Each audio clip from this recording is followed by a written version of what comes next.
जिन लोगों को लगता है कि देश में कानून है तो वो वीडियो को बंद करके उसको ढूंढ के बाकी लोगों की मदद करें।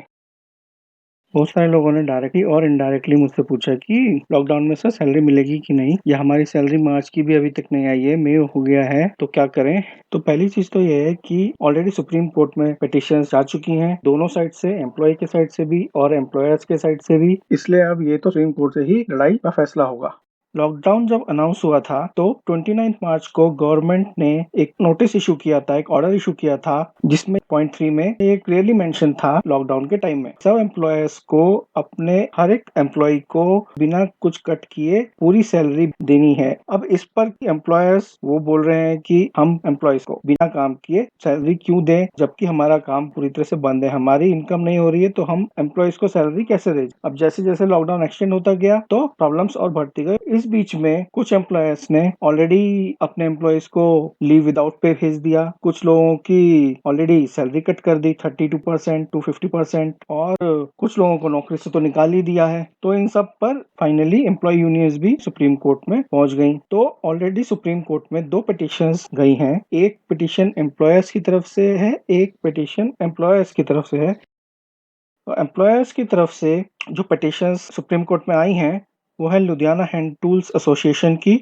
और एक ficus PACS private limited of Karnataka, और एक और थी तीसरी जो विड्रॉ कर ली गई बाद में, वो थी नागरिका एक्सपोर्ट्स। तो ये फिलहाल में लेकिन 2 पिटिशंस ऑलरेडी सुप्रीम कोर्ट में हैं एम्प्लॉयर्स की तरफ से, और जो 2 पिटिशंस हैं एम्प्लॉयज की तरफ से वो है national alliance of journalist and Delhi union of journalist and brain Mumbai union of journalist. तो बेसिकली एम्प्लॉयज की तरफ से भी 2 पिटिशंस और एम्प्लॉयज की तरफ से भी 2 लोगों ने पिटिशन सुप्रीम कोर्ट में डाली है।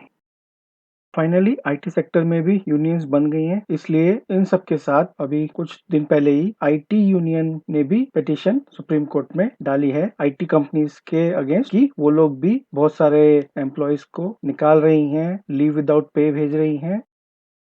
तो कंपनीज या एम्प्लॉयर्स की तरफ से जो पिटिशंस आई हैं सुप्रीम कोर्ट में, उन्होंने उसमें क्या कहा है कि जो का गवर्नमेंट ऑफ इंडिया का ऑर्डर है 29 मार्च का under the disaster management act, वो पूरी तरह से इलीगल है और एम्प्लॉयर्स को फोर्स नहीं कर सकती गवर्नमेंट सैलरी देने के लिए। हाँ, गवर्नमेंट उन्हें ह्यूमैनिटेरियन ग्राउंड पर जरूर पूछ सकती है कि वो एम्प्लॉयज को सैलरी दें, बट वो उनके ऊपर है कि वो दें, नहीं दें और कितनी दें, और ये सबको पता है कि वो क्या देंगे। इसके लिए उन्होंने 2 सेक्शंस का यूज किया, एक सेक्शन 14 और एक सेक्शन 19। अब सेक्शन 14 जो है वो है इक्वलिटी बिफोर लॉ। उसमें उन्होंने कहा है कि जो ऑर्डर है 29 मार्च का गवर्नमेंट का, वो एम्प्लॉयज और एम्प्लॉय में इक्वलिटी नहीं मानता और वो एम्प्लॉयज को प्रेफरेंस दे रहा है एम्प्लॉयर्स के ऊपर। So it is preferring the employees than the employers. तो वो बायस है, जबकि गवर्नमेंट को दोनों को सेम तरह से ट्रीट करना चाहिए। साथ में उन्होंने ये भी कहा कि जो सब एम्प्लॉयर्स हैं, जो कंपनीज हैं, वो इक्वल नहीं है। इसमें स्मॉल लेवल की हैं, मीडियम लेवल की हैं एंड वेरी बिग कॉर्पोरेशंस हैं। गवर्नमेंट सबको बराबर ट्रीट करना चाहिए, और साथ ही में वो बोल रही है कि सब एम्प्लॉयर्स इक्वल भी नहीं है। So they are contradicting themselves in their own applications, है ना। वो अपने आप को खुद ही कंफ्यूज है। इक्वालिटी चाहती है कंपनीज की, इक्वालिटी नहीं चाहती हैं। कितनी अच्छी एप्लीकेशन है,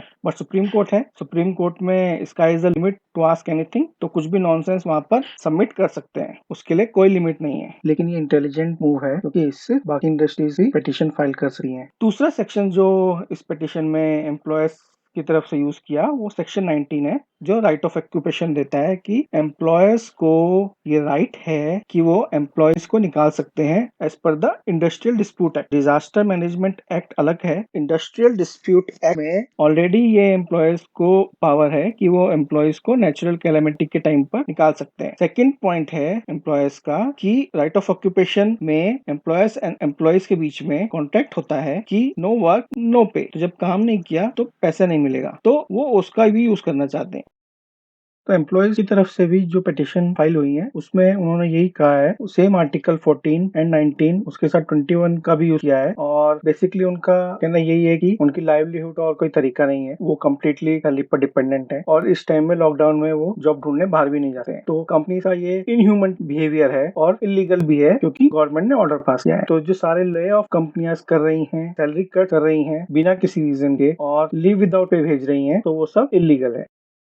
अब लेकिन सीधी बात करते हैं कि आखिर में होगा क्या। तो ये तो सच्चाई है कि कंपनीज भी अर्न नहीं कर रही हैं, कंपनी की अर्निंग भी बंद है। हाँ, कुछ कंपनीज हैं जो अफेक्टेड नहीं है, जैसे कि एफएमसीजी सेक्टर हो गया। एफएमसीजी सेक्टर में जो भी स्टॉक था वो आराम से सेल हो रहा है पूरा। और वो बाकी तो एफएमसीजी सेक्टर के अगर सेल्स एम्प्लॉइज की बात करें तो सेल्स एंड मार्केटिंग वाले काम नहीं कर पा रहे हैं, लेकिन सेल्स हो रही है तो वो सेल्स एम्प्लॉय की भी सैलरी कट कर लेंगे, क्योंकि बहती गंगा में हाथ धोने का मौका मिल रहा है। तो गवर्नमेंट वैसे भी ऑर्डर देगी ही, क्योंकि गवर्नमेंट भी एम्प्लॉइज को सैलरी तो पे नहीं कर सकती है। गवर्नमेंट का ऑर्डर मोस्ट प्रोबेबली यही आएगा कि ये ऑर्डर सिर्फ माइग्रेंट वर्कर्स के लिए था, रेगुलर एम्प्लॉइज के लिए नहीं था। तो कंपनीज को पूरी खुली छूट है, उन्हें जो एक्शन लेना है वो ले सकते हैं, और ये ऑर्डर होते ही जो होगा वो हम सबको मालूम है। लेकिन एक चीज है कि ये ऑर्डर है, ये इलीगल है। जैसे कि बोल रहे हैं कि गवर्नमेंट के पास पावर नहीं है, तो एक टाइम था तो जमींदार एक ऑर्डर पास किया था और लोगों से जमींदारी ले ली थी, और उस टाइम के जमींदार भी सब कोर्ट पहुंच गए थे और वो भी घमासान युद्ध कोर्ट में चला था। लेकिन आखिर में हुआ क्या, तो गवर्नमेंट के पास पावर है, लेकिन वो गलत है कि कंपनीज भी जो अर्न नहीं कर रही हैं उनको फोर्स करना पे करने के लिए, जब उनके पास वो पैसा नहीं हो। वो अलग कंपनीज हैं जिनके पास पैसा है और वो इसका फायदा उठाएंगी। अब जो गवर्नमेंट बेनिफिट देगी एमएसएमई सेक्टर को या स्मॉल इंडस्ट्री को या माइग्रेंट वर्कर्स को, तो वो पैसा कहीं से तो आएगा। तो वो सिंपल है, कोरोना टैक्स ऑलरेडी पेट्रोल में और लिकर में भी है, और आगे ये बाकी चीजों पर भी आ जाएगा। और 18 में से तो ऑलमोस्ट सब कुछ ओपन हो ही जाएगा, क्योंकि गवर्नमेंट ने हाथ खड़े कर दिए हैं। इकोनॉमी को बचाना भी इम्पोर्टेंट है, नहीं तो लोग वैसे मर जाएंगे।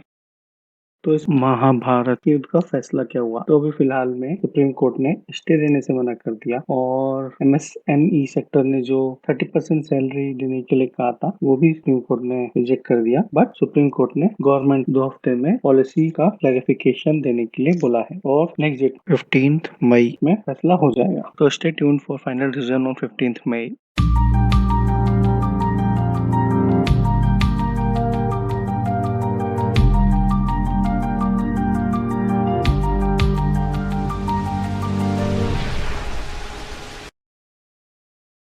उम्मीद है कि यह किसी की मदद करेगा।